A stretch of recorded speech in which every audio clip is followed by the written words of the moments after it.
Breaking Brown. It's Yvette Carnell coming to you as I do every Monday and Wednesday, 9:15 Eastern Standard Time.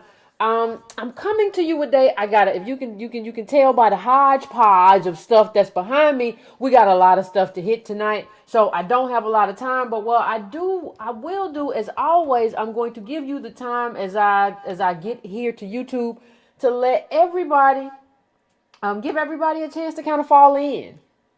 Give everybody a chance to kind of fall into YouTube so we can have this conversation that we got to have. Get your libations, whatever that libation may be. I don't need to know. If you like warm milk, that's your thing. That's fine. If you like Coca-Cola, if you like water, if you like tea, if you like coffee, whatever you like, whatever you are into, go take care of that right now, because we got some stuff to talk about. We got to talk about the stuff that happened with H&M, and we got to talk about a specific kind of little incarnation of it that kind of hasn't been addressed.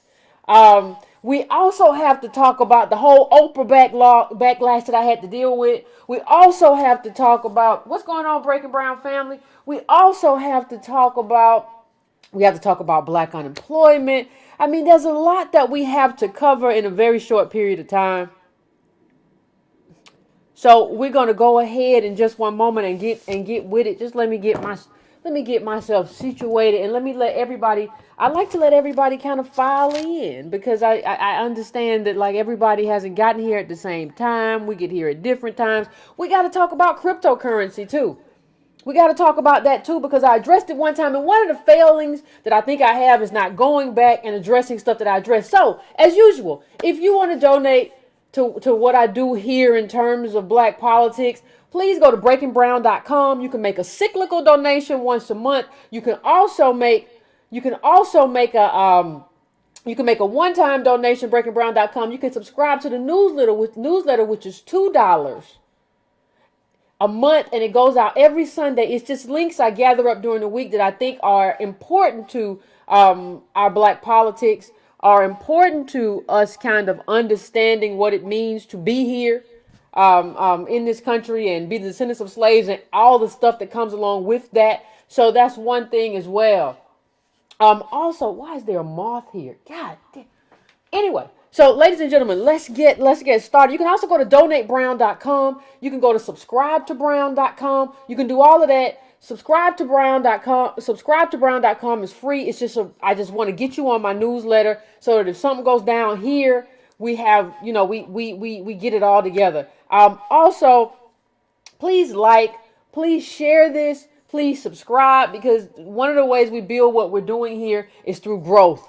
And we have to grow. So I want to start out with the Oprah backlash, as I'll call it, the Oprah backlash. That's kind of what I want to start out with, and I want to talk about how what I kind of said was converted to mean something that it didn't mean, and how people misunderstood it, and the danger of misunderstanding it. And then I'm going to go deeper just for 1 second and let you, because I think part of the misunderstanding is that some people don't understand who Oprah is.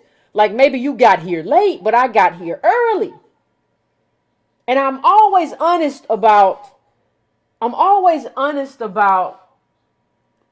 what, I'm always honest about my own intellectual evolution in terms of, I used to love Oprah or whatever in my late teens, early 20s, early teens even, because Oprah's been around a minute. So I'm very honest about that. And I think I do that for a reason, so you understand that you too can evolve out of this.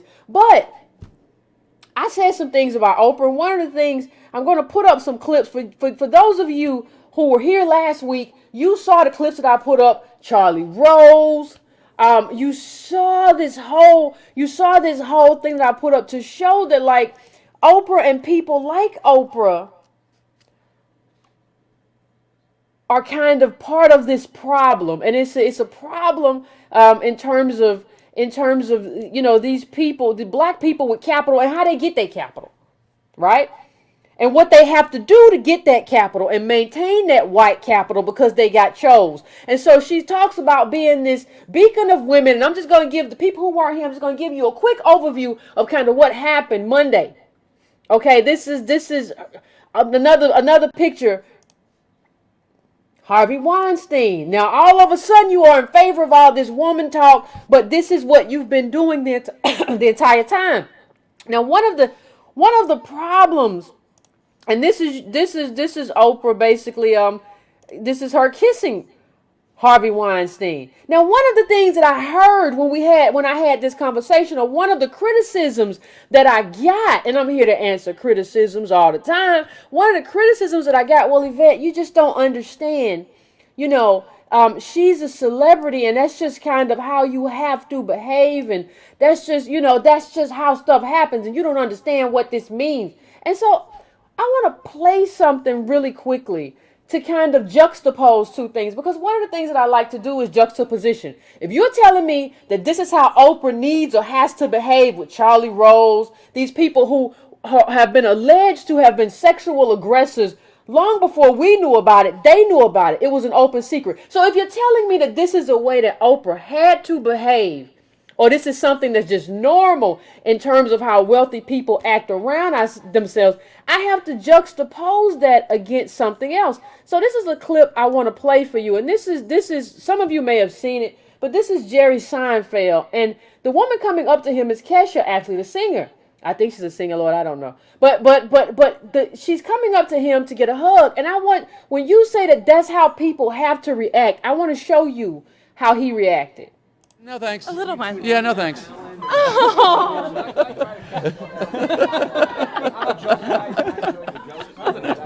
I don't know who that was. Yeah, it was Kesha. Okay, well, I wish her the best. Now, understand one thing. Let's just understand one thing. She walked up to him, and she wanted a hug. And he said, no thanks. He said, I want to give credit where credit is due. It's hard to just sleep when you're tired, because people are tired most of the time. Gosh, I love you so much. Oh, thanks. Can I give you a hug? No, thanks. Please? No, thanks. A little one. Yeah, no, thanks. Oh.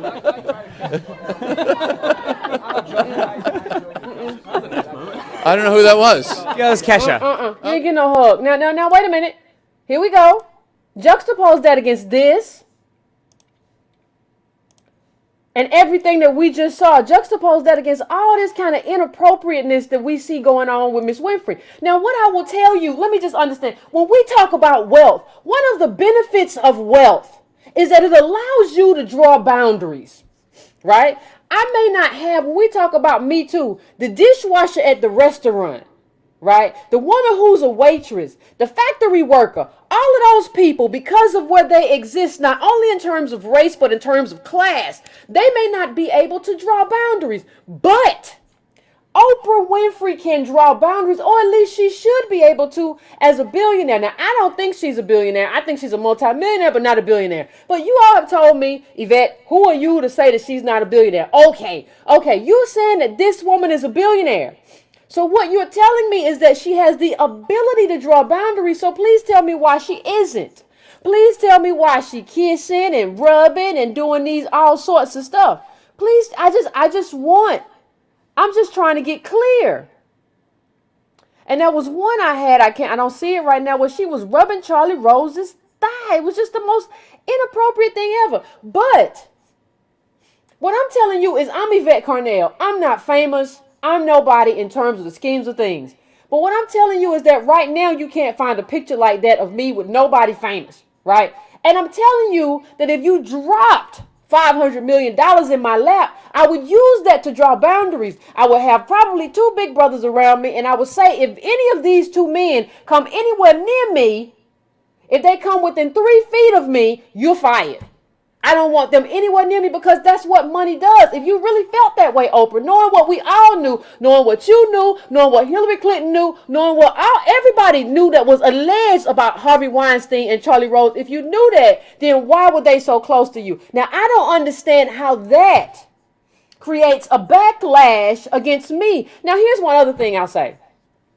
One other thing that I really don't understand is how I get a backlash basically for protecting. We were talking about Reese Taylor. I get a backlash for protecting the legacy of a black woman against another black woman, Oprah Winfrey, who wants to attach that legacy to the caboose, to the engine of white women. So how do I get attacked as a woman who hates black women or dislikes my own black women because I'm trying to stand up and saying you don't get to co-opt Reese Taylor's legacy and make it your own. You don't get to come here and say that Reese Taylor, who was oppressed because of racial oppression, this sexual assault was a tool of racial oppression.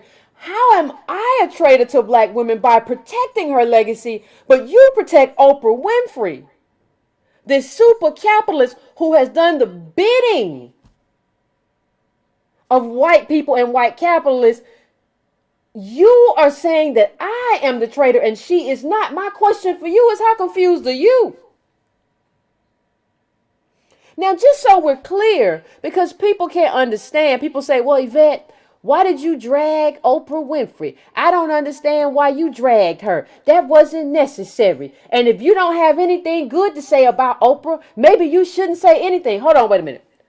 You're saying that Oprah has the freedom of speech to say whatever she want to say, whatever she want to say at the Golden Globes, her show that she came into all those living rooms, mostly white women for all those years. You're saying that she can say whatever she want to say, right? But I should put a muzzle on my mouth. So how does this multimillionaire, Oprah Winfrey, or billionaire as you think she is, go ahead, how do you afford her more freedom than me? If Oprah Winfrey has the right to say what she want to say and how she want to say it, why are you trying to shut Yvette up? So Oprah gets to say exactly what she want to say, exactly how she want to say it, and you say, well, if you don't like it, you should just leave it. Well, I'll say the same thing to you. If you don't like it, you should just leave it. Now, but what I want to get to too, you said people say I dragged Oprah. Okay, fine. I dragged Oprah. But what you have to understand when you look at this article, and I'm just going to make it bigger just so you see, the Oprah's truth shouldn't hurt. What you see is that Oprah dragged us first. Oprah dragged us first. And I'm going to pull up the exact quote. Because Oprah dragged us first. This wasn't a case of, oh, well, Yvette, you just being too much. Because somebody asked her, this article that I just posted was from the Chicago Tribune. It was Clarence Page. He wrote it. But somebody asked Oprah, why did you invest in these South African children? And you did not make an investment in your own community in Chicago. And here's what she said. She said, I became frustrated. And I'm going to change it so you can see it. I'm going to get the whole part in there. Don't worry. With visiting inner city schools in America, I got to get this quote right. I became so frustrated with visiting inner city schools in America, that's our schools, that I just stopped going there. The sense that you need to learn just isn't there. The sense that you just need to learn just isn't there in our schools. If you ask the kids what they want or need, they will say an iPod, some sneakers. In South Africa, they don't ask for money or toys. They ask for uniforms so they can go to school. So what she just said to you, and understand, before you tell me, Yvette, this quote was in 2007. Before you say that to me, understand that Oprah never apologized or clarified her statements. But what I'm saying to you is that what I do all the time in this show is I exalt African American descendants of slaves and what we built here and what we did here And I lay a specific justice claim that we have as African Americans in this country. What I'm telling you is that Oprah is not doing that. She's basically saying, I'm going to South Africa because those South African kids are much better. They want more. They understand more. I'm going over there to start it. What that shows you is that she doesn't understand. She doesn't understand what it means to be African American. You have the richest woman in America, richest black woman in America, who does not understand or appreciate what it means to be African American. But let me tell you about what lets me know from that statement. I don't care how you feel. What lets me know from that statement that Oprah's an awful person. Oprah has spent her life hawking and hustling all kind of books, your favorite things. She brings people on her show who sell stuff, who sell their movies, all kinds of stuff. If you go back through the history of Oprah Winfrey, she's always selling stuff and letting people sell stuff and hustling stuff and books and everything else. And recipe books and these are my things. And when people give their favorite things, it charts up and it make big money. You, Oprah Winfrey, are the biggest hustler of materialism. One of the biggest hustlers we've ever seen in America in terms of getting people to buy stuff. That was your claim to fame. But these kids are just doing what you train them to do in terms of being little materialists and the best little consumers that they can be. But you're going to cast judgment on these children when you are part of the problem. You're part of the thing that made them that way. You ought to be ashamed of yourself. Now, here's another thing. You're going to talk about these kids not valuing learning and they're just valuing too much materialism and they don't value what it means to just learn and work. Hold on. This is a woman with a private jet telling me this. You got a private jet. You got a home with all these acres. Your whole life. You know, I remember the article about Tyler Perry giving you a Bentley. That's before y'all fell out. I remember the article about him giving you a Bentley or something like that. You all about materialism in your life. But when these kids who are brought up in America, America ain't nothing but a marketing machine. That's what Madison Avenue is. But you telling me that look at them. You're going to point the finger at them and say that they're less than and they're not good enough because they are materialistic. But you're the biggest materialistic person I know. You've been selling that stuff for years, talking about get to know your best self while you selling all that stuff. And oh, I love this lotion. Oh, I love this product. This is my favorite thing. This is my home. And the home is like, it's not like you live in a humble home. It's a sprawling estate. But you're gonna call these little kids out? Now let me tell you something. I can show you better than I can tell you. When you ask yourself, what Oprah could have done? Look at these kids. These are the kids in Baltimore. You remember? And if you all got the newsletter, you saw that the kids in Baltimore, like, was it Baltimore? I think it was it Baltimore or Chicago? I think it was Baltimore though. Like, don't have heat. They had to close schools because they didn't have heat in their schools. So when you ask me what Oprah could have done, she could have put some heat in them schools. You want to talk about what you could have done, Oprah? You could have made it so those kids wouldn't be in school with their blankets on. But instead, you wanted to go to South Africa because you thought African-American kids weren't good enough. And you've never come back. Oprah should come here and apologize and say, listen, what I did was detrimental to black politics, but I ain't know no better. And I'm ready to do better now. Say something like that. But this is something that you could have impacted in the lives of children, and you chose not to do it. You not only chose to go somewhere else. It's Baltimore. You not only chose to go, and these are Baltimore kids, poor. Remember Baltimore is Freddie Gray. Remember Freddie Gray had lead paint poisoning. All this stuff is going on in our communities. And Oprah goes to South Africa and opens a school. And not opens a school just because she has some type of connection or lineage there. She goes there because she thinks that we're somehow deficient, that our children are somehow deficient. And that's who you tell me that I'm not standing, that I should be standing with. And that's who you tell me because I'm not standing with Oprah, that I'm somehow anti-black women. Are you serious right now? Are you serious? And I think we have to get serious about ourselves and our community. I think we have to get serious about who Oprah Winfrey is. I think you have to get serious about what this means. And let me just,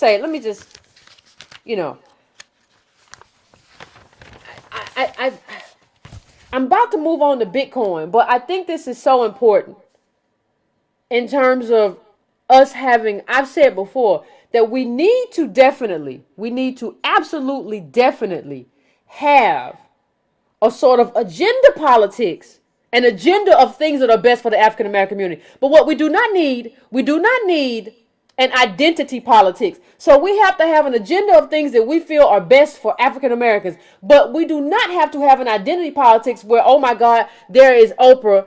She's one of us. I listen to everything she says. Now, I'm going to move on to the crypto, and it kind of, everything kind of goes together. It sort of ties together. Because I came back to Oprah because something happened last night. People were talking about it. And I said, I got to go back to that. Right? Now I'm going to go to the crypto conversation because one of the things I realized that I don't do, and I'm always trying to get better, I talk about stuff and I don't get back to it to give you to give an assessment. So I don't want to be like this kind of hit and miss person who doesn't come back to the issues that matter. Now we're talking about crypto, and what I've seen from a lot of people in terms of how they understand cryptocurrencies, Bitcoin, all that kind of stuff, what they're basically saying to me is, well, Yvette, I could have made some money, or I could make some money. And isn't some money better than no money? And some money is not better than your country's instability or your country's markets being unstable. And Noah Smith, you can look him up. We're talking about, all of that. You can, but you gotta, he gave like one of the best assessments of why this stuff is not only just kind of, I'm not going to call it nonsense, but why it's not good for African Americans. Because what we have to start doing is seeing ourselves specifically as opposed to just talking about America. One of the things that you have, even in terms of immigration, is people talk about the GDP in terms of how immigrants will benefit the GDP. I don't want to hear about that necessarily. I want to hear about my community. How does this impact my community? Now, here is the first thing that I'll bring up, and I'm going to make it big so everybody can see, and we're going to talk about it. It says, he says, yes, it creates real value. He's talking about cryptocurrency. It creates real value to sell drugs if addiction harm doesn't outweigh the utility of drugs, to evade capital controls, and to do unregulated finance if financial regulation is overly burdensome. But let's put that aside for a moment. Okay?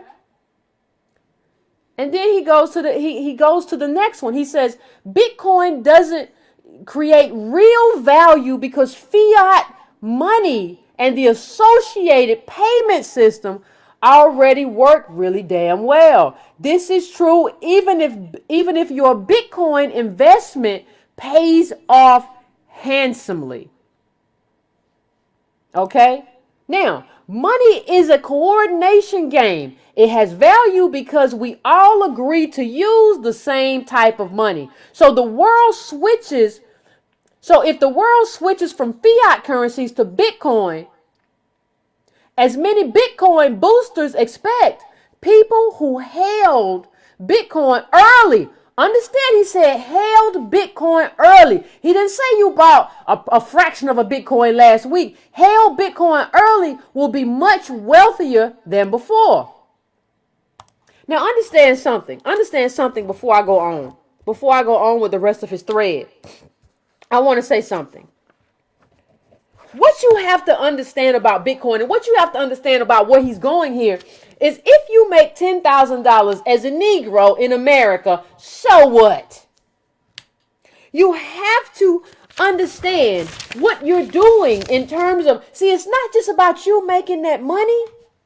There's a whole nother set of circumstances that comes with you making that money. There's an interrelationship. So let's say that we adopt Bitcoin and all, because it's not just Bitcoin, all these other cryptocurrencies. Let's say we adopt all these other cryptocurrencies in America. And what is your life like as an African American? If you go to your local Kroger, Ralph's, Whole Foods, y'all shopping at Whole Check? That's another story. You go to all of these places. What happens if you go to these places and because we don't have a dollar, they're asking you, we're taking ethereal today. No. We're taking this today. What happens to your life and the stability in your life? But let me just go to the next thing and we'll get to that. He says, but this doesn't represent a creation. He's talking about, he's talking about Bitcoin. He's talking about cryptocurrency. This doesn't represent a creation of real value. It's just a reshuffling of wealth. It's redistribution. In the Bitcoin conquers fiat money scenario, early Bitcoin holders simply take wealth. They simply take wealth from everywhere else. So here's the thing. Here's the thing that I wanna kind of hammer down in terms of how we have this discussion. It's not just about you making money. Like, it's about how you spend that money.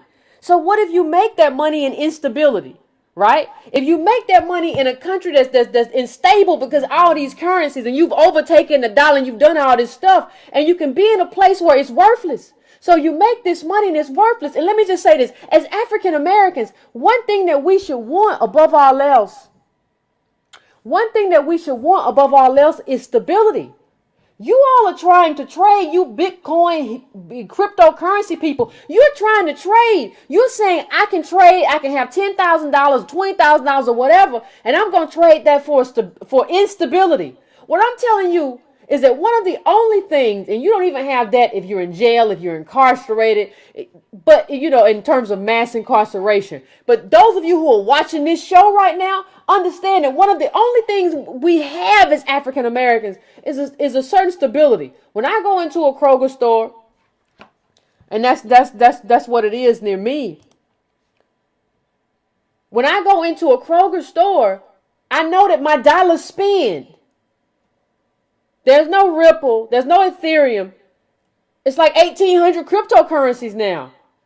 I don't want to have to go into there and try to figure out what cryptocurrency you're using, or if they even spend today. Understand that we have regardless of how you feel about the Federal Reserve and all of that, we have a government that regulates dollars. Do you want to be in a position where the government is totally out of it, and there are other people who you don't know who do not owe you anything because they are not elected officials, they're not a part of your government, who are regulating your currency? Have you thought this through, or are you just trying to make $10,000 that you can't spend? Now let me go to the next thing, the next tweet, because I'm going to go through all of them, because go check out, he went on further than this, but go check it out. He says the Bitcoin conquers fiat money. The whole Bitcoin conquers fiat money thing, scenario would entail a radical redistribution of all the claims to real value that exist on the planet. I'm going to read that one more time. The Bitcoin conquers fiat money scenario would entail a radical redistribution of all the claims to real value that exist on the planet. The fiat rich would become impoverished, while early Bitcoin holders would be the super rich. Now understand, first of all, what he means when he says early Bitcoin holders. He's not talking about the people who just bought their Bitcoin a month ago or a year ago. He's talking about the people that bought in 2010. That's who he's talking about. He's saying that these people will become the new rich. And the people who are rich with dollars will become impoverished. Now, let me ask you something. What do you think happens if the people who have Bitcoin and bought in 2010 gain currency, and they're the players and they got the money, and the Zuckerbergs and Warren Buffetts are left with nothing? Don't you think that what happens is a fight? Do you think the people who have a lot of fiat money, a lot of dollars right now, are going to let that be? There's going to be a fight that's going to cause all sorts of instability. And what I'm telling you, there's an old saying that somebody told it to me, that when elephants fight, only the grass gets hurt. When elephants fight, only the grass gets hurt. And guess who we are, African Americans, my descendants of slaves, breaking brown brothers and sisters? We the grass. And I ain't trying to get hurt in a battle between people who want to launder money and change the system and do all this stuff, and people who have all the power. That's just not what I want to do. Now, here's the other part. He says, the world would have the same amount of stuff the world would have the same amount of stuff, but now that stuff would be owned or easily ownable mainly by early 2010 or earlier Bitcoin. He didn't say that I said that. Bitcoin holders. Everyone else, Mark Zuckerberg, Vladimir Putin, Sultan of Brunei, would become beggars unless they were early Bitcoin holders. How you think they're going to respond to becoming beggars? How you think do you think these rich people, honestly, I'm just asking you a honest to God question. Do you think that these rich people would just let this go? That they just lose everything? Because we're not only just in a period of income inequality. We are also in a period where the people who have the money have their money because of what their ancestors built. Wealth accumulated over time. Do you think it's hard enough? Look at African Americans. We're trying to get our piece and we still haven't. Do you think they're going to give it up to a bunch of these people? It says, obviously, Bitcoin boosters are hoping for this to happen. Everyone would like to just take Mark Zuckerberg's wealth and put it in their pocket. And why not? Everybody want money. That's what America is. Everybody want money, right? So why not? It makes total sense. But here's the rub. And I'm gonna get to the end of this in a second and just tell you what I think and what I feel about it. He says, now personally, I feel like in this scenario, the powers that be would not allow a handful of coders, online asset hucksters, and lucky speculators to suddenly appropriate all the real material wealth in the world. The houses, the hamburgers, the Teslas, the robots, the strippers, everything. Ain't nobody gonna let you have everything because that's not how American wealth works, people. And he says, I suspect that if a handful of people manage to lay claim to most of the world's physical wealth by nudging the world into a new money coordination equilibrium, the powers that be would deploy military force. Well, I tend to agree. Why would you? I mean, most of you all watching this right now would deploy military force or some kind of force if somebody came into your house right now and tried to steal your TV. What makes you think that all of these Bitcoin and all these cryptocurrency people, especially since you have when you look at where a lot of this originates, you're talking about Asia, you're talking about all of this, you're talking about African Americans get a piece of it. Why, if you are the people who run the world, would you want some sort of new world order? What kind of sense would that make? But before he goes too far afield, he says this, but that takes us too far afield. Let's come back to reality. Suppose Bitcoin doesn't replace fiat money. Well, what are you investing in? Anybody got an answer to that? Anybody who's done all these, anybody got an answer? Okay, well, here you go. You are investing in the likelihood that other people after you will buy more and more Bitcoin, increasing the demand and raising its price, thus allowing you to sell your Bitcoin for more fiat money with which to buy things like hamburgers. Now, what do you call that? When you do that, what do you call that? Can you all answer me? Okay. In other words, you are betting that other people will voluntarily redistribute their real wealth into your hands. You are betting that human nature and the workings of markets will affect a redistribution from other investors to you. In common parlance, this is called a bubble. This is called a bubble. Ladies and gentlemen, a bubble. Now he said, I'm not saying if it is a bubble, but it looks like a bubble. Now he says, but just because something is a bubble doesn't mean it can't make you lots of money.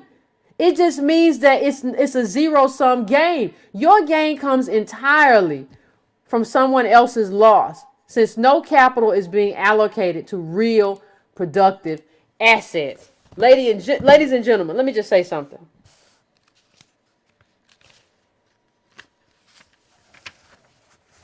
And I said this before in terms of what stability exists in terms of for black people. But I want to see if I can find this clip and put it up, because I think what we need to do, part of what we need to do, not the whole thing, that's not the whole of what we need to do, but we need to understand something about money.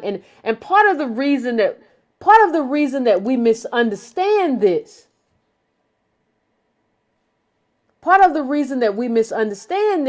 is because of it's like where we come from. So okay. So a lot of people will tell you, and I saw a chart today which was like, well, if you had invested in Ethereal, or if you had invested in this, you would have this amount of money, and you just didn't invest real. And let me see if I can. Oh, here it is. This is the chart I was talking about. If you had invested $1,000 in the first of 2017 in Bitcoin, you have 14. I don't even know if this is right. I'm just putting it up here to just prove how stupid people are. If you would have invested Litecoin, you'd have had 50K. If you'd invested in this, you'd have. They're giving us all this stuff that, like, if you had invested in it, you would have all this money, right? So, it's like, don't you feel stupid, Yvette? If you had done this, you would have all this money. Understand, I don't feel stupid at all. And I'm going to show you why you should feel stupid. Because here's the thing. First of all, there are over 1,000, like 1,800 there. It was 1,300. It was 800, like cryptocurrencies. So what you're telling me is that in some world, I should have understood which of these cryptocurrencies was going to make money, and I should have invested in those cryptocurrencies. How would I have that knowledge? How would you have that knowledge? With hundreds of cryptocurrencies. And what you have to do too in terms of crypto, you have to invest. And they don't tell you this because the people talking about crypto don't understand investing, and they don't understand cryptocurrency. They just talking because they ain't had no access to wealth. They just talking. So what you would have had to do was invest in a lot of different cryptocurrencies in hopes that one of these cryptocurrencies, or 2 or 3 or 4, would be the ones that were going to be good ones. And then you would have to hedge one crypto against the other. So if one of the ones that you had kind of went down, okay, these other ones that I got, I'm going to increase my bet. But that would have required you to invest in a lot of different cryptocurrencies. And it would have required you to have a knowledge of cryptocurrencies. It basically would have required you also, kind of like when people said you should have invested in Apple, it would have required you to kind of be white. It would have required you to be white with capital and with inside knowledge. That's the opposite of everything we are. And that's why you've seen a lot of these people stop talking about crypto, because what you gonna say? Because what you were saying doesn't make any sense. So let me see. Just take a look. I want you to just take a look at this. This is just one chart. This is just one chart with just a group of cryptos. I mean, are you expecting people who have to go to work every day and deal with everything that we have to deal with? Are you expecting us to investigate all of these cryptocurrencies and then have enough money to invest in all of them? You know, there's something called dead coins, and it's a list of, dead coins. The Bitcoin-esque cryptocurrencies that failed to take off, which were either scams or experiments, right? That's what dead coins. You can go look at the list of dead coins. So who's to say that you wouldn't have invested in a dead coin and just lost all your money? Because that's what we like to do. We just like to talk about, one of the things that we like to do as African Americans is we like to blame ourselves. We like to blame ourselves, and we like to say, we like to believe that we have a certain amount of agency, and if we had just done something different, things would have been different. But part of what you have to understand, if there was nothing to be done differently, we didn't have the capital, we didn't have the skin, we didn't have the money. I mean, the capitalism, we didn't have the inside knowledge, we didn't have the network, we didn't have the social capital. There's nothing. So understand, when we talk about dead coin, and when we talk about people who tell you, ladies and gentlemen, if there's nothing that I can do today, understand that people who tell you that everything could have been different or would have been different if you had just If you had just maybe invested in Apple, I could have made some money. Let me put this chart up here. Man, I could have made some money if I had just invested $1,000 in Amazon.com or $1,000 in eBay or $1,000 in Yahoo or $1,000 in Google or $1,000 in LinkedIn or $1,000 in Facebook. So the effect of that is the belief that we as African Americans made the mistake, that the mistake belongs to us. That is the mistake here. To believe that like we're the problem, that we had an opportunity, but we just didn't follow through with it. But let me just say something. Anybody who tells you that is a part of the problem. Because first of all, $1,000, you got to think about what $1,000 looks like in 1980s, whatever money. Then you got to think about what it would have taken for you to know that Apple or Amazon was going to be the next big thing. Because understand, there are a lot of companies that are just dead. There are a lot of companies. Do y'all remember Netscape? I remember when I started going on the internet, Netscape was the thing. Wasn't no Google, wasn't no Yahoo, is Bing still around? Wasn't none of that. It was Netscape everywhere. If you had thought about it, you would have said, man, if I invest in Netscape, that's going to be the next big thing. I got to put some money, and you would have lost it. We don't ever talk about all the other competitors to all these companies that we could have invested in, and if we had, we would have lost all of our money.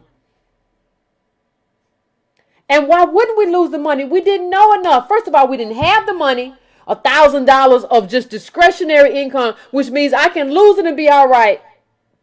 Go find a calculator, $1,000 in 1980, whatever, when Apple was out.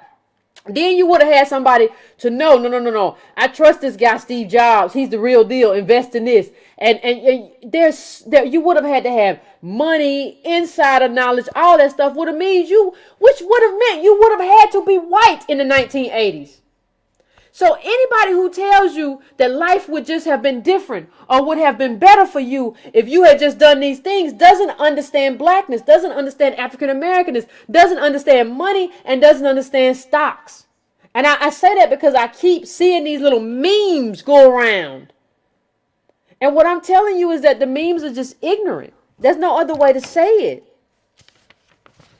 1,800 or so different coins. Coins are Bitcoins and different kind of cryptocurrencies. Coin initial offerings every day. How are you supposed to know which one's going to make it? I want to know what kind of inside information you got. Well, y'all remember when the internet bubble fell in the late 90s? You remember how many companies people were investing in and just failed? These people had bought Ferraris and different things for the people who work for their company, and the companies failed. And you're telling me that somehow you would have done something different. Somehow you would have known something different. It's just imagination. These are people that are just using their imagination. It doesn't mean anything. And I think that's what we have to understand. And let me just, it's just kind of interesting. When, as African Americans, one of the only things we always are annoyed at government. But one of the things that we don't understand is that we need government. When we talk about inflation, when we talk about reparations, all of that stuff, this idea that you're going to be a black person with absolutely no capital, absolutely no lineage, absolutely no social capital, absolutely no network, and you're going to make it in the wild, wild west of cryptocurrency. I don't understand how that works. That these people are going to create some type of instability, and somehow you're going to benefit from that instability. How are you going to do that? I just want to know how you're going to do it. And so here's something else that I will say. People say, you may say, well, we have rights, Yvette. In America, rights are kind of backed up with wealth. And if you don't have wealth, I don't think you have rights. I know you don't.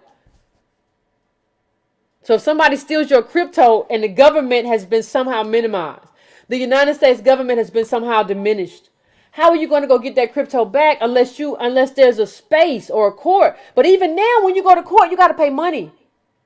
A lot of money. That's how that works. You can't afford the rights that you say you have. So I'm about to move on, but I just want to kind of drive that home because I realize I don't do that enough. I don't drive it home. I don't come back to it. And one of the things I realize is that a lot of people aren't talking as much about this crypto as they did talk about it. And so we got to stop being so emotional and getting caught up in stuff and seeing the big picture. You know, another space where we need to see the big picture. Did y'all see this? Trump touts decline in African American unemployment rate. It's another problem. What do you mean, Yvette? Why is it a problem? Listen to me. Listen to me. Before you call in or inbox me or message me on Gmail and tell me, Yvette, you must be wrong. The employment rate is going down. I want you to look at the employment rate and see what it's based on. Understand that people at Uber now, people who drive Uber are basically saying they have jobs. Do you remember what I said last week about stop calling yourself self-employed and call yourself unemployed? Do you remember that? People who drive for Uber aren't employed. And I'm not saying you might not have to drive for Uber. I understand that. I'm not criticizing you. I'm just telling you that the government hasn't given you, or Uber hasn't given you employment. They are depending on the fact that you can't count the cost of gas, the cost of maintenance, all of that stuff. They're depending on that, right? That's what they're depending on. So what Uber is doing, and this all happened under Obama's administration, and he didn't have to do it. Republicans didn't make him do it. All of y'all who say, well, Republicans, he wouldn't have done it. If Republicans made him do it, he couldn't get nothing done because the Republicans didn't do it. He did that on his own.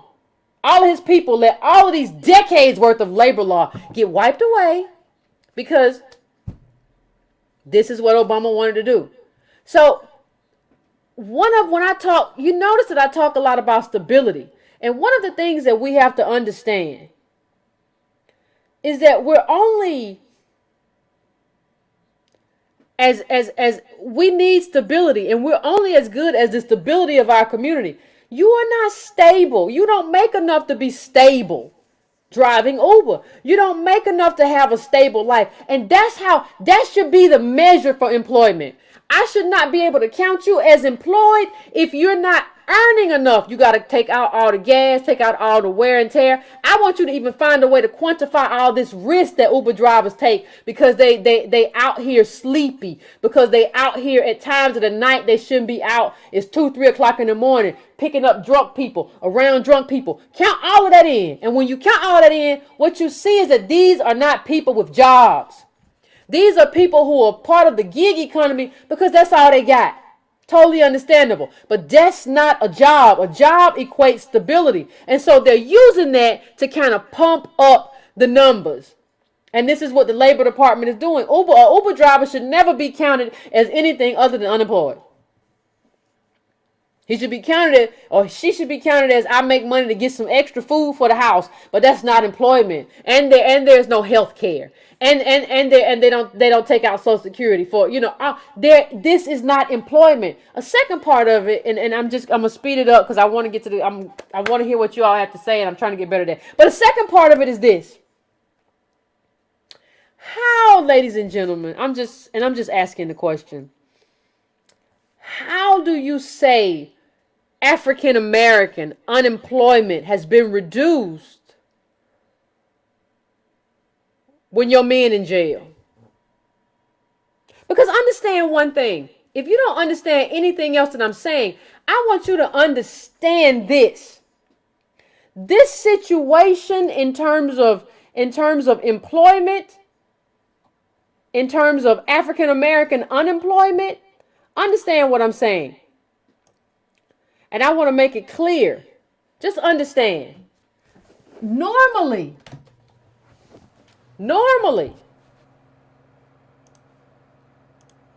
the incarcerated, the number of incarcerated in a society aren't normally counted in employment data because it's normally a nominal number. So it's not going to make an impact in the data anyway. So it's not a big number. It's not included in the number. That's just the way it is, right?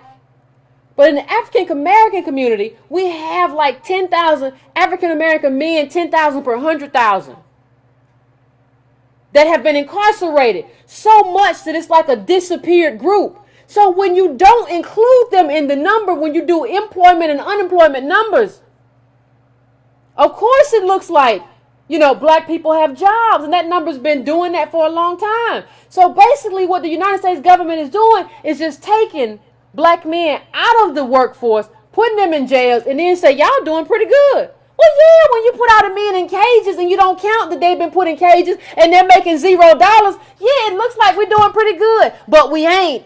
This is a game they're playing with math. You have to understand math to understand this game that's being played. No, we're not doing good. No, we're not doing all right. They're playing this game. And the thing is, you always see this number in terms of, African American men are making more than African American women. And that's kind of what they use to kind of create this gender war with black women and black men. What they don't tell you is that all these black men are in jail making $0. And if you included them in the number, you would see that black women are actually making more than black men. And then we could say to white people, you all are oppressing black people, as opposed to saying, I stand with Angelina Jolie, or I stand with white women, or black women aren't getting paid enough. These are just numbers games. And the thing that bothers me so much is that we fall for all of it. It just seems like we're just falling forward and falling forward and falling forward. We just fall for everything they throw. We just fall. And because we seem to not be able to count. Now, this doesn't have anything to do with counting. Nothing to do with counting. But I had to address that unemployment because it's such an insidious thing, because it puts in the mind of us that we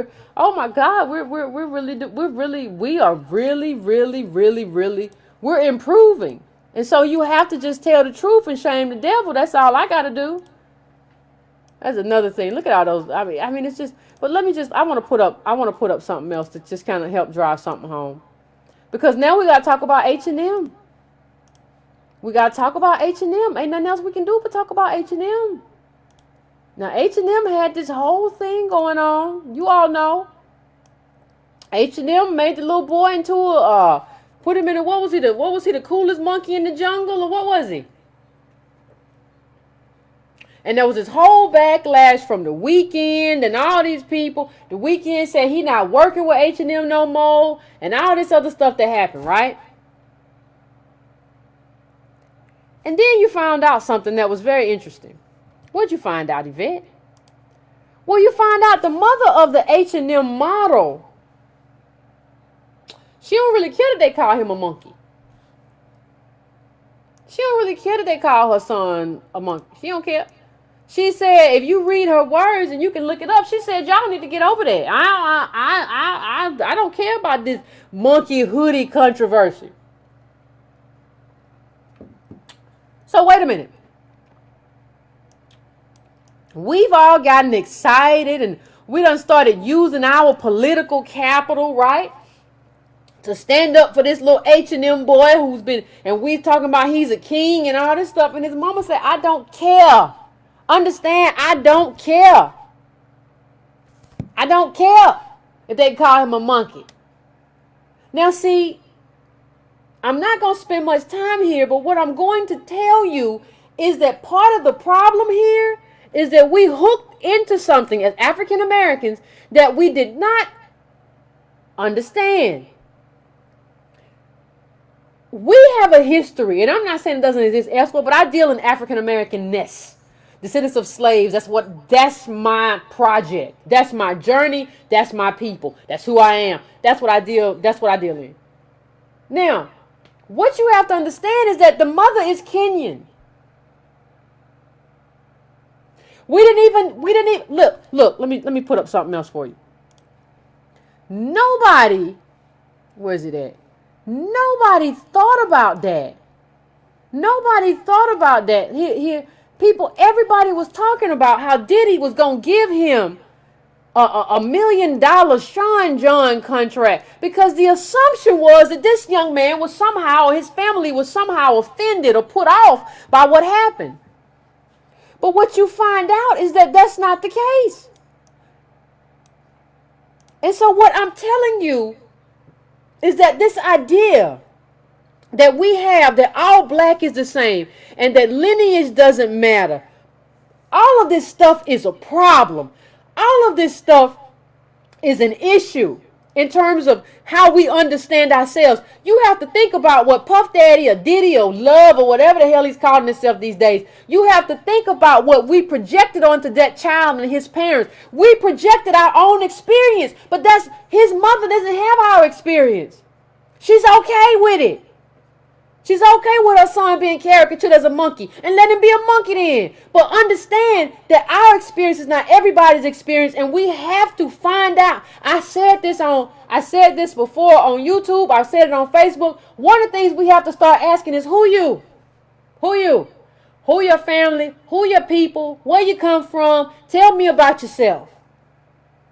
So that we can begin to distinguish who our tribe is and who we need to fight for and who we don't need to fight for. Because I don't have any problem with going to H&M, and H&M has unequivocally apologized for this ad. I have no problem with going to H&M.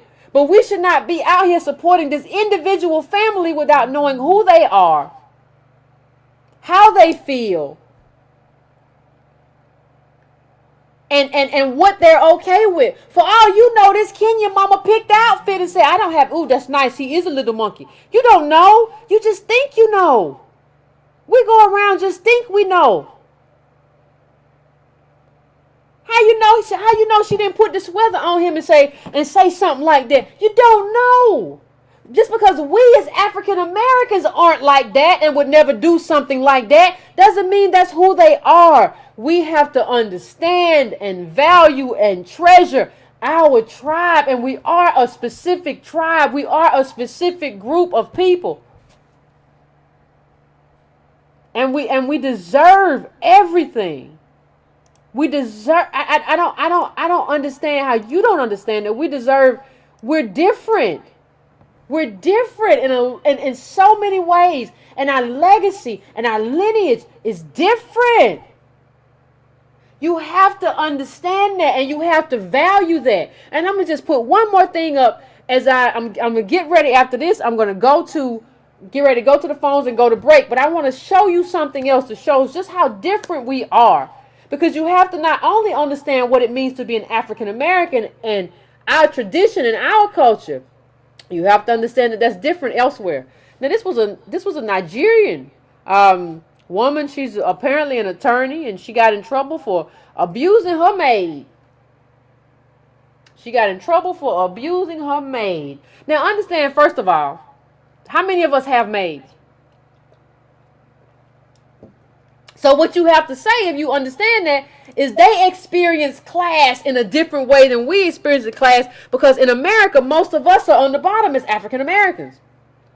That's not the same for them. So when we see other black people, there's a sense of camaraderie, a shared status, a shared legacy, all of that. Not the same for them. There's a class where black people on the bottom, black people on the middle, black people on top.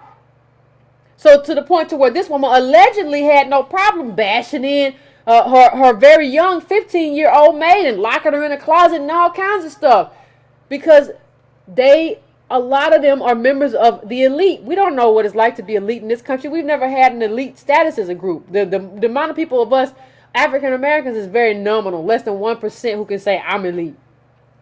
So I think this is something that we have to come to terms with. We have to come to terms with the fact that we are a unique group.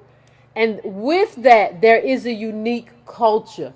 There is a unique understanding in terms of who we are. And I'm about to, I'm going to go to break really quick, 2 to 3 minutes. And then I'm going to come to the phones and I'm going to hear what you got to say. Okay?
are back. We are back. I am going to someone that you probably know. We are going to the phones, ladies and gentlemen. Come on, Carla. What's up? Hey, what up? What up, y'all? This is Antonio. We got to know who it is. Great show. Doing a recap. I just wanted to kind of chime in on some of the points that I thought in order to show. If you could, can you pull up that chart that I did before using Diallo's chart? Yep. What I'm seeing right now is like Black Americans, they don't really know that they're Black like that. And I don't mean that in the sense that people don't know that they're brown, but they don't really understand the context and the consequence of being born and descended from slavery in this modern moment. I think in many ways what we see is that Black folks don't really get that our bottom half of our race really has like literally no wealth, and that's like almost all of our young people. Our bottom 80% live on nearly no wealth, and then you look at the top few people that fall like boomers, and it's really not that much money because they're supporting a number of families with that. You could have a set of boomers that are supporting 3 or 4 young families that don't have wealth because labor doesn't go that far anymore. Mm-hmm. Wealth compensation created a structure where the winners and losers are kind of backed into a cap. Yvette, I'm looking at this chart. Do you have the one with Ray Diallo with the 2 lines, the green and the red? Hold on. It'll help a lot as I make this point. I don't know if I have it. Hold on a second. Yes. So there's a chart that Ray Diallo did with, he's one of the richest men in the world. And what he's trying to show is that we're in a different time right now. We're in a time where... okay.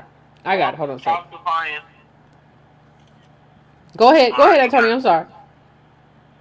Well, wealth is calcifying like we haven't seen. Basically since the Depression.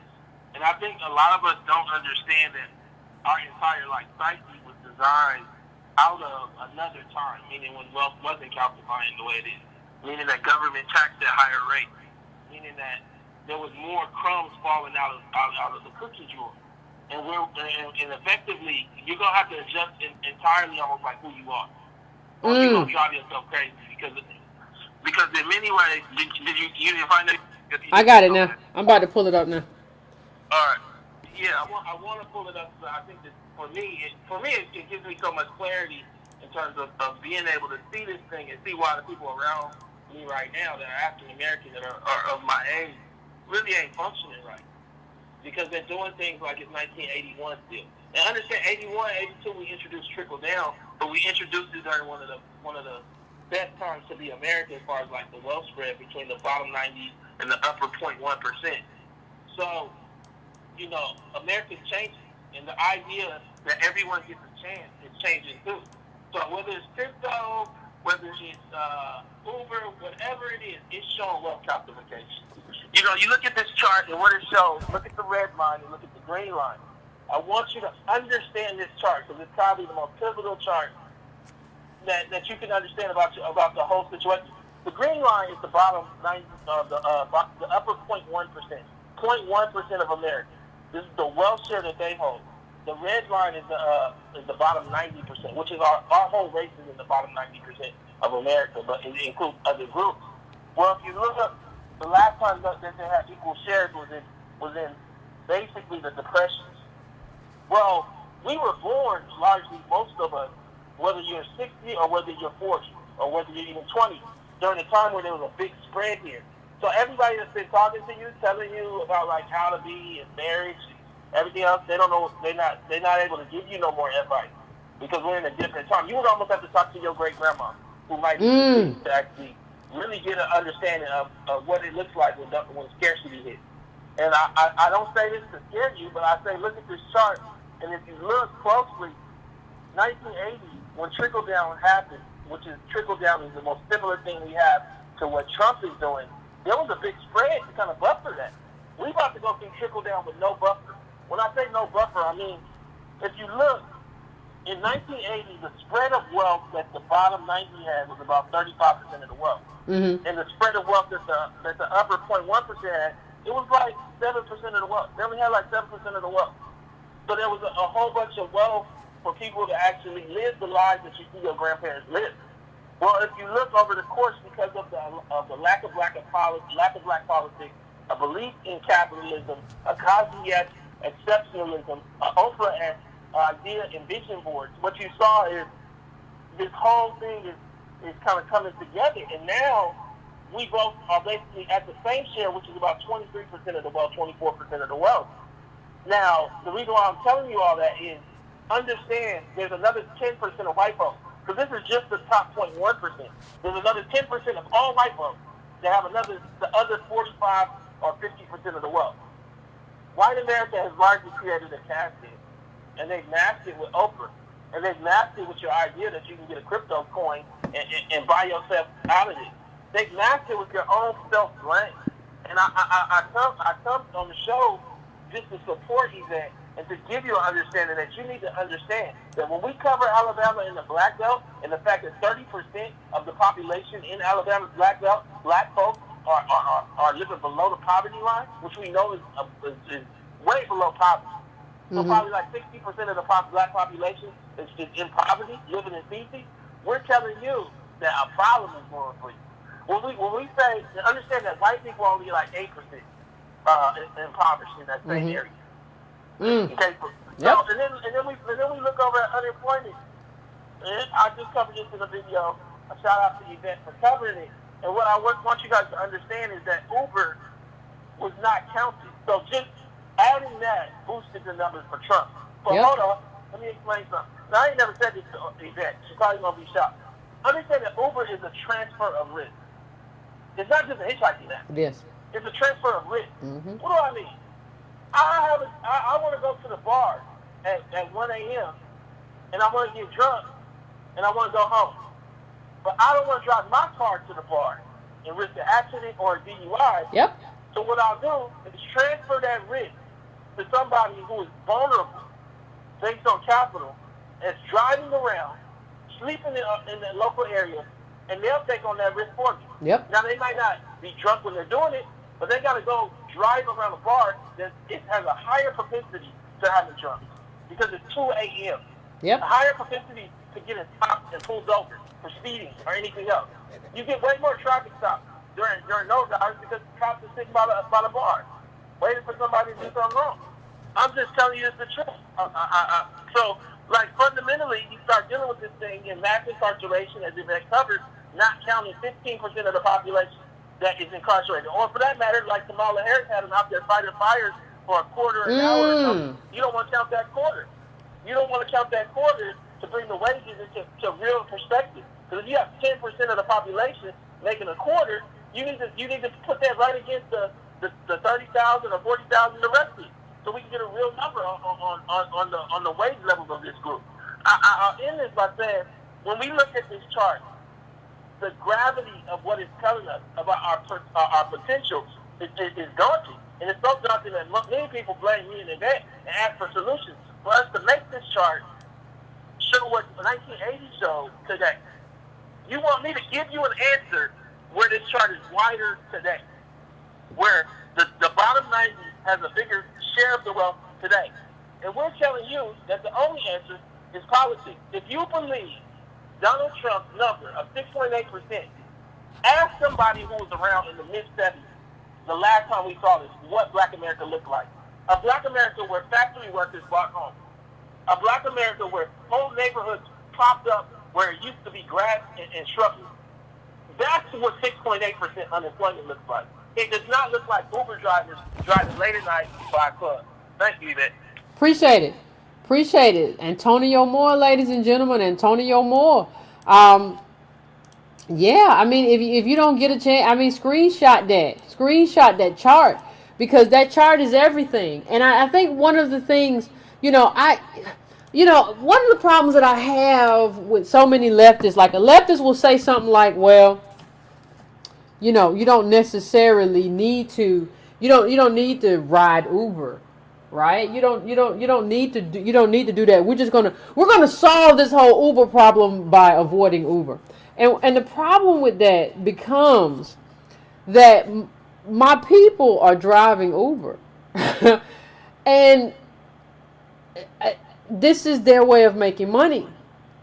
So how are you telling me to just like avoid Uber when this is what like my people are riding, or this is what my people are doing to make money? So in terms of what Antonio said, you know, I'll go a step further. I rarely go out. You know, people call me Yvette, just a cheapskate. Well, yeah, because no money.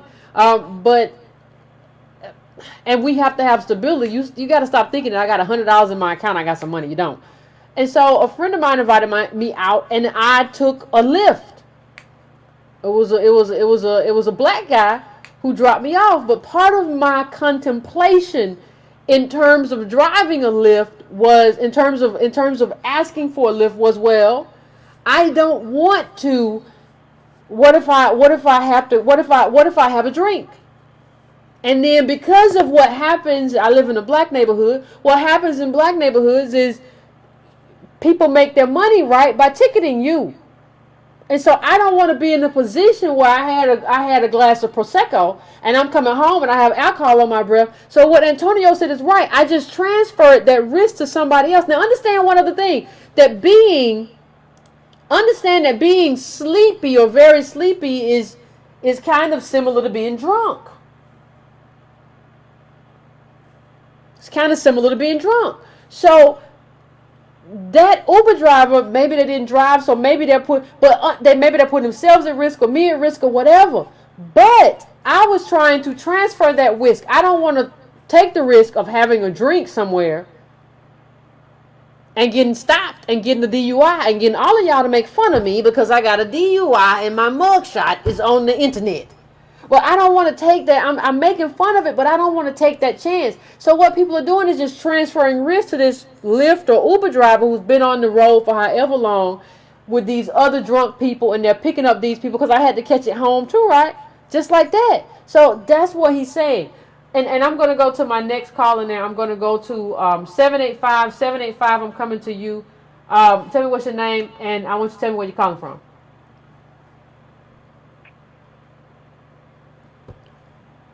785, what's your name? Where you calling from?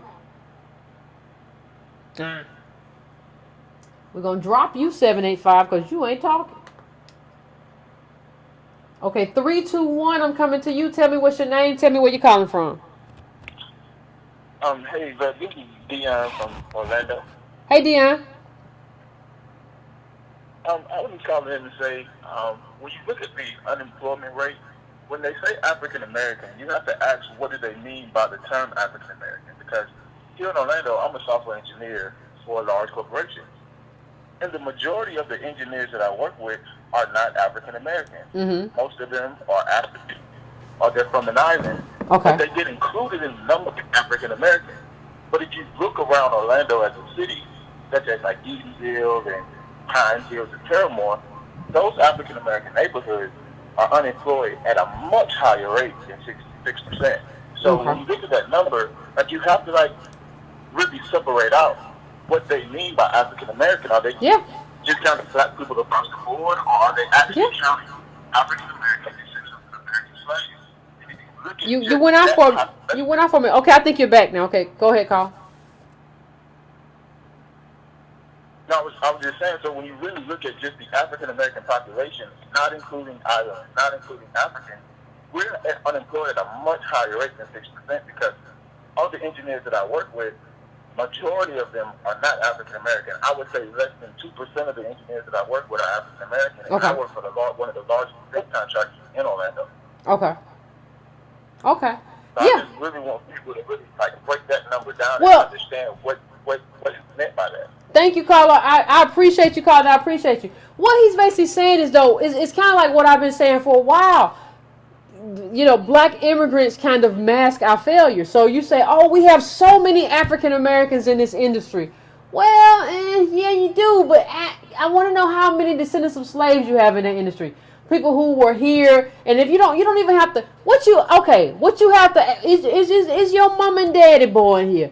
How about your grandmama and your granddaddy? Was they from here too? How about your great grandmammy and grandpappy? Was they from here too? So I mean, you with African Americans, like it's kind of like you have to kind of You have to start asking the question, and you have to start asking the question in a way of kind of differentiating your tribe. It doesn't matter if you can still have allies of other tribes, but you have to. This is my tribe, and my tribe is not being well represented. My tribe is not receiving full opportunity. My tribe has been here for 400 years, and this is what they're experiencing. But you cannot do any of that if you do not differentiate your tribe and understand who your tribe is. Okay, 302, I'm coming to you now. 302, I'm about to come to you. Tell me your name, where you're calling from. Yo, we live. We live. You sound real live. Hey, Yvette, can you hear me? I can hear you just fine. Hey, yeah, so this is Darian calling from Baltimore. Hey, Darian. First off, I just want to say thank you for everything you do. Thank you. Enlightening our community. Can you hear me? Yeah. Yeah. So I wanted to talk, and I'm gonna be brief. I know the lines is crazy packed. So I wanted to say earlier you mentioned how people was coming at you because they said that you were dragging Oprah. Yeah. And I think it's funny because, I just think that these people are honestly, not educated, right? They don't have the data. They obviously don't listen to your show. And if they start it, they don't finish. Because you cover, you give the information here. Yeah. So either they don't know the information or, they know. And, they're not part of the tribe. They don't agree that this is a fight they should stand behind. Yep. So I think that we have to take that and like the information that you give on the show. I think it's vital for us to take that information out and disseminate it amongst the people that we interact with on a daily basis. Okay. Right? So that we can start to see, who's on our side, who's just ignorant and they don't know this information, right? And who's just not ready to take this journey and fight for our community. Right? Because once we do, then we'll be able to draw clear lines in the sand of who's for and who's not. So, yeah, that's all I wanted to say. I want to say thank you. Thank you for calling in. Yeah, no problem. Appreciate you. But you know what I think part of the problem is, everybody? I think part of the problem is that a lot of us don't want to draw that line in the sand. Hear me. I think a lot of us understand that if, I'm not going to get into specifics, but 2017 for me has been a year of kind of bringing together in terms of collectiveness as well as purging. Those two things have gone together for me in terms of bringing together my tribe and my tribe of African Americans who I can move forward with, who we understand we have a political goal and we just gonna ride or die with it. I have done that, but I have also purged people. So I think what we have, and I've said this before on the show, that there also has to be a sort of thinning of the herd. And I don't think some of us want to do that thinning of the herd because that's a difficult thing to do. Because some of the people that may be thinned and may say, I don't want to deal with none of what you're talking about except when it has to do with me. Some of those people may be people who are close to you. It may be your family. It may be your close friends. And you may have to say, listen, if you're not going to do that or be a part of this struggle, I cannot continue to help you with your individual struggle if you are not going to be a part of the collective struggle. And I think we don't want to do that because we're comfortable. So I think what has to happen with us as well, because every community has to have standards. We have to have standards that we hold, that people have to adhere to. I think some of us have to come to terms with the fact that everybody ain't going to make it with us. Didn't King tell you that? Everybody not going to make it.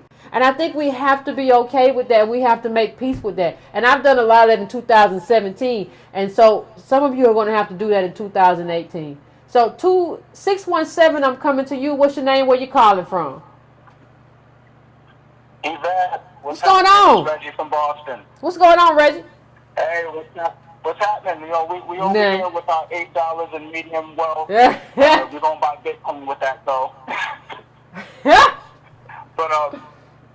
But seriously, I agree with what you're saying. I don't know what Trump's talking about when he's talking about this low unemployment rate.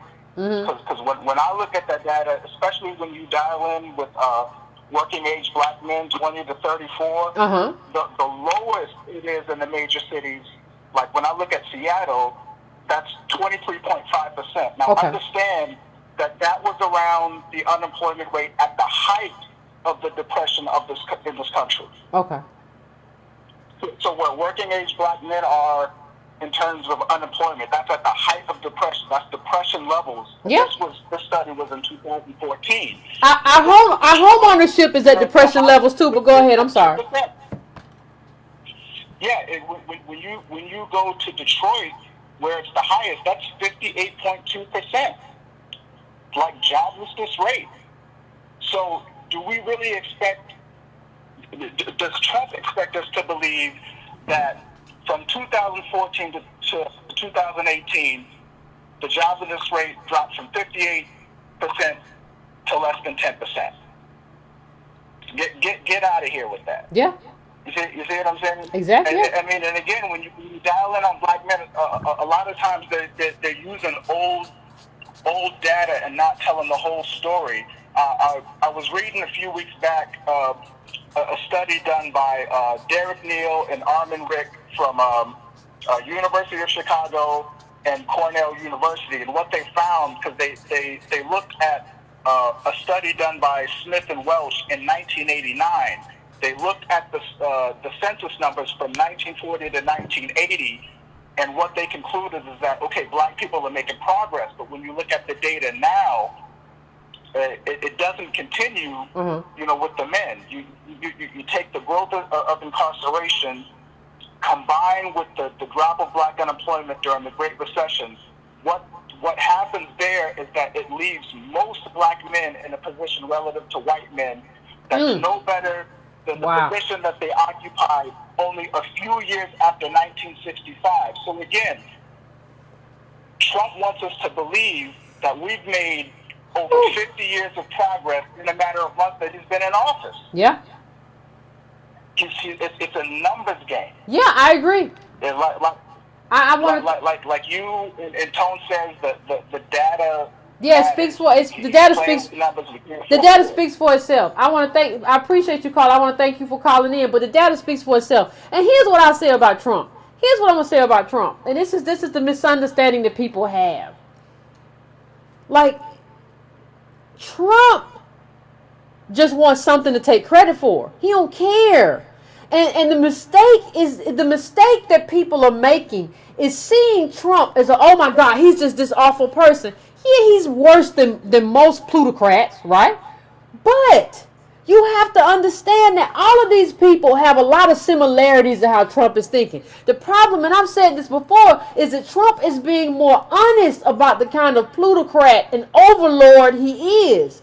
Other people just won't say it. So the problem that we're having is that a lot of white leaders and plutocrats won't say what they are, and these super capitalists won't say what they are. And the problem that they have with Trump is that Trump, you're being way too honest about how you feel about these people and what you think about these people. But if we walk away from Trump and think, oh my God, we got away from Trump. I mean, at least Mitt Romney got to be better than Trump. Then we're crazy. No, Mitt and all these other people, these people are the same. They just are. They just know the it's problematic to say the stuff that Trump is saying. But we cannot see these people. Trump is the best. Trump is the best lens that we have in terms of the top 1% in this country and how they feel about everybody else. And we have to pay attention to that. So I'm going to the calls. I'm coming to 201. 201. Tell me, what is your name and where you calling from? How you doing? This is Jerome, Jersey City, New Jersey. Hey, Jerome, what's going on? I'm good. So, first of all, I want to say thank you. Thank you. For doing what you're doing. Now, we, here in Jersey City, we have a problem. We have a study called the Croson Study. Outlined, it's a disparity study, outlines that the city of Jersey City has been discriminating against black contractors in terms of contract procurement. Okay. $1.693 billion doled out. Less than 1% going to black businesses. Oh, okay. That is a serious problem between 2001 and 2008. We have serious problems here in Jersey City. Okay, I hear you. Now, with regard to the Oprah situation, I got into a Facebook dispute with a U.S. diplomat, black female, who she's familiar with you. Good for her. But, she said your piece on Oprah was specious, right? Oh, she has words. Good that thesaurus, girl. Go on. So, I told her that, really, the argument was a false equivalency, conflating poor black women's struggle, right? Yeah. To provide for their families. Yeah. Out of the necessary imperative of circumstance, with rich white women seeking career advancement. Yeah. But, of course, she wasn't trying to hear that. And she wasn't trying to hear any kind of solidarity between, basically I told her, race trumps gender. All the time. Let me go ahead, caller. Finish your point, and I wanna go into that. Well, there was no convincing her. She just conflated. She said, "Look, race does trump gender because I travel. I've been to Somalia. I've been to, she cited all of these places, and just was basically talking about rape culture and how we should be concerned about women in all of these countries." And, I agree, yeah, but we got to take care of people here. That's what I pointed out. So I was like, we live here. I live here. Yeah. So I'll deal with women here. You don't went all the way to Zimbabwe talking about women in Zimbabwe and the race issue ain't fixed here. Thank you, caller. I'm gonna let you go, but I appreciate you calling in. Let me just say something. A lot of people, or enough people, have accused me of saying, well, Yvette, you're saying that gender doesn't matter. You're saying that sexuality doesn't matter. You're saying that if we're handicapped, it doesn't matter. You're splitting us. Listen, what I'm telling you is who you are.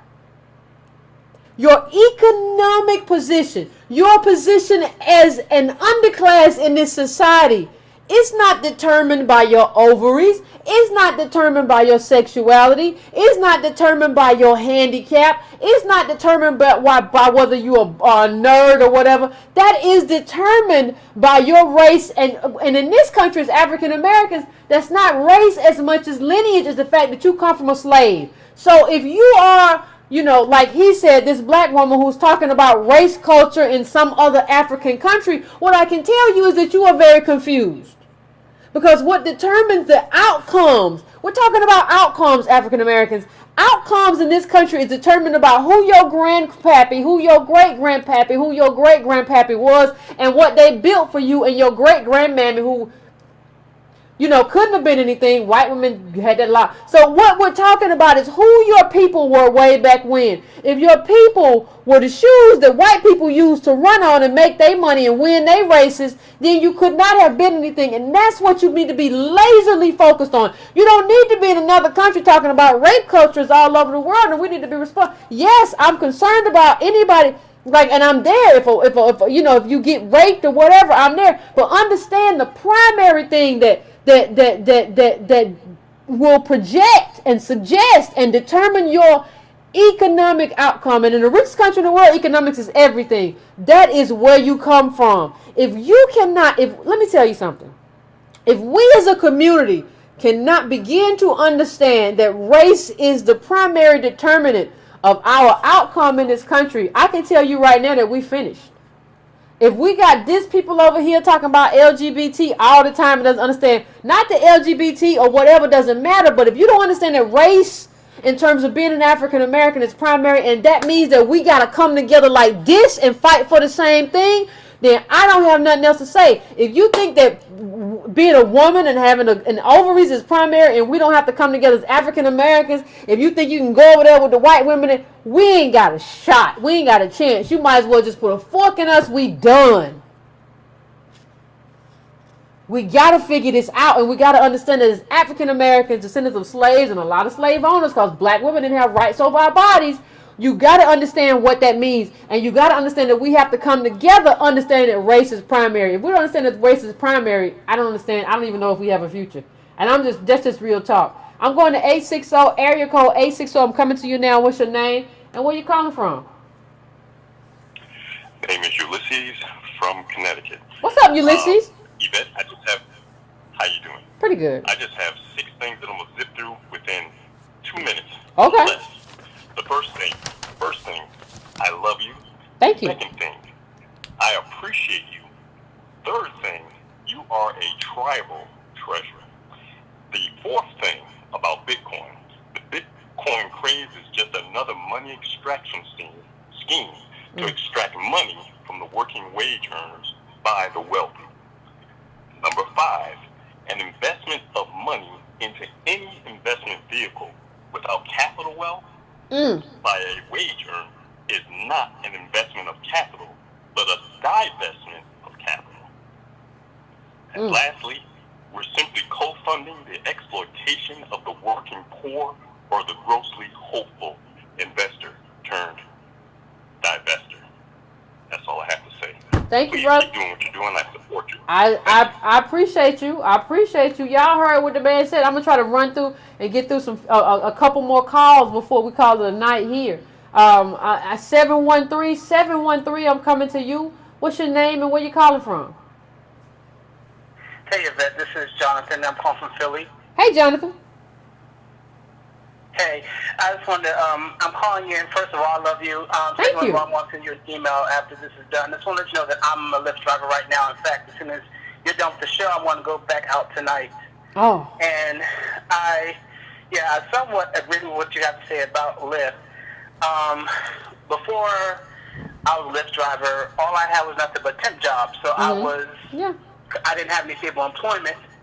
So I started driving for Lyft. And then, and what you said about the, as far as it being not stable, that is pretty much correct. If I can be a little transparent, before I drove for Lyft, I had 3 accounts with at least more than 3 savings accounts with at least $1,000 or more. Now those accounts have at least $100 because Lyft wasn't that stable. The hardest part about driving for Lyft is actually getting up to drive. That's one of the hardest parts, if believe it or not. Getting what? The hardest part is what? Getting up to drive for Lyft, because when you think about it, like you said, it's when you have to put the wear on your cars and dealing with, and not really with drunk people, but sometimes with belligerent people, you don't want to deal with that all day. And when you think about it, it's like, I don't feel like going out right now. I don't feel like going with this. But when you're when you're financially handicapped, you have to go out and do it anyway. Financially handicapped. That's a good. I mean, we need to incorporate that into the Breaking Brown lexicon. Absolutely. And as far as drunk people, well, in Philly, it's not much of a problem. But on New Year's Eve night, like Lyft was texting, emailing us to go out and drive, because that's a lot of money to be made. But I was like, I'm not taking the risk. I'm not taking the risk of my car. I'm not taking the risk of my life, because, you know, that's when people get drunk. But also, did you see that video where the Uber driver was cursing out the passengers? No, I didn't see it. Was it recent? So there was a video out where this black lady in D.C., she was cursing out these Uber passengers, and she let them off on the highway. And believe it or not, I actually side with her, because it does that bad. What Lyft does is they have this thing called a Lyft line, where if you're driving and somebody requests a pickup, but they want to share the ride with somebody else, economically it's cheaper for the passenger, but it's not good for the driver, because say if I'm hitting up north and somebody requests a Lyft line, requests another ride, you have to hit, and they're like south, you have to turn right back around, pick them up, and then hit right back up north where they're going. So they're splitting the cost, but then it's, you know, you're spending more gas, more time Yeah, trying I to pick them understand. up. And and so she probably had a car full of lift liners, and most of them were like, well, I have to get here, I have to get there, but you're not requesting a direct route. Oh, okay. I understand. I understand what you're saying, Colin. You're saying like you're requesting a share, but you want to then you want to get in the car and talk about I have to be somewhere on time. Okay, I understand. Get to. I'm gonna give you 10 seconds to finish up for me, Colin. I appreciate you calling in, though. No, I'm pretty much finished. I'll send you an email just for more information. But I love your show and I love you, and keep up the great work. Thank you. I appreciate it. Thank you. I appreciate it. You see what these Lyft drivers and Uber drivers go through.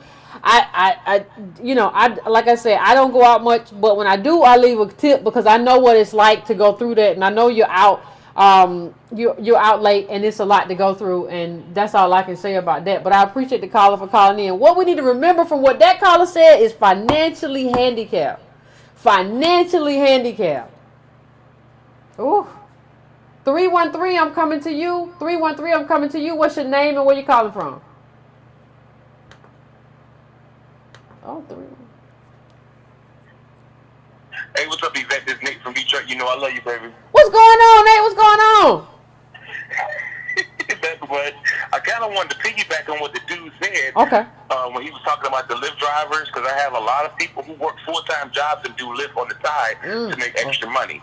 But what I want to say is that financially handicapped, the people who are privileged, they know you're financially handicapped, and they know you're going to do it regardless if you want to do it or not. Period. Point blank, that's just some truth. Now, I really wanted to get into stability, but I wanted to cover Oprah a little bit. Oprah is someone who she is the direct result of social engineering. Gave to her, okay, now, do you remember the videos you had played about social engineering? She really believed. I remember because, people told her that if you just add one egg from the instructions, you can bake your cake. And that's what we're doing. That was the hold on one second, caller. For those of you who don't remember, I did a show on Bernays, Edward Bernays, I think his name was. And it talked about social engineering in terms of everything that meant. And I did that a while ago, probably like 8 or 9 months ago. But that's what he's referring to. But go on, caller. I'm sorry. Yeah, but that egg represents that the whole thing of you go to school, you do this, you do that, and you can become one of us. It's even though it's simple as a cake, it's the same thing. Same thing. She just want to add the egg, and she got it all covered. We got to start looking at this stuff. You're right. Also, for me, I never trusted Oprah because I can remember a time when I used to watch her. I never liked her. I know you said you did, but I didn't because I remember how how I knew who Louis Farrakhan, Malik Muhammad, who they were, was through the white man she replaced. You remember this? I remember. No, are you talking about Donahue? You talking about yes? Yes. I don't think. Have serious conversations. Caller, hold on 1 second. I'm gonna let you finish. I promise. If y'all don't remember, what the caller is talking about, if y'all don't remember, please go and look this up. Phil Donahue had all of these people from Farrakhan, Khalid Muhammad, everybody, whether you agree or disagree. He had all the Black Panthers. He had all of these people on his show as a white person. As a white person. Oprah didn't have none of that. So you have to understand it within that context. Now go ahead and finish your call, I'm sorry. Absolutely, because I didn't really vibe with Phil Donahue because of some of the opinions he would have. But the thing was that he bring it to the audience. When Oprah came through, she was a smooth sweep. I mean, she was a fresh sweep of getting rid of all that stuff. Wipe it all off. Really, just think about it. If you can remember back in that time, and that's why I never really vibed with Oprah. But I want to get back to stability because I told you before when I called before that, like I said, my mother had suffered from drug addiction for 5 years, and my father was in prison for 15 years. Now, the stability comes in. Back then, we had programs. This is like the late 80s, early 90s. I had welfare, food stamps, good Goodfellow programs, Head Start, and so many vouchers that covered the Goodfellas and the summer camps. Where the fuck is the outrage? They're about to strip all of that away. Now, I'm telling you, if I didn't have any of that, Yvette, I have no idea how I would have made it through to be halfway sane today. Yeah. To even know all of this stuff that you are bringing to me so I can think properly. I believe you. Thank you. Listen, Go ahead. In Amazon, that's over. There is no investment that's going to get us out of this. The only thing that's going to get us out of this is unity. Period. Point blank. Thank you, caller. Thank you. That's a good place to leave it. Unity. Point blank. Either we understand we're in this together, and there's a certain amount of like everybody else. Let me just say something to you. You have to have knowledge, right? The stuff that we talk about on this show. But you also have to be self-interested. Understand that as black people, we have to be self-interested about the outcomes for our community. We can't be running around here. I'm worried about this group and everybody.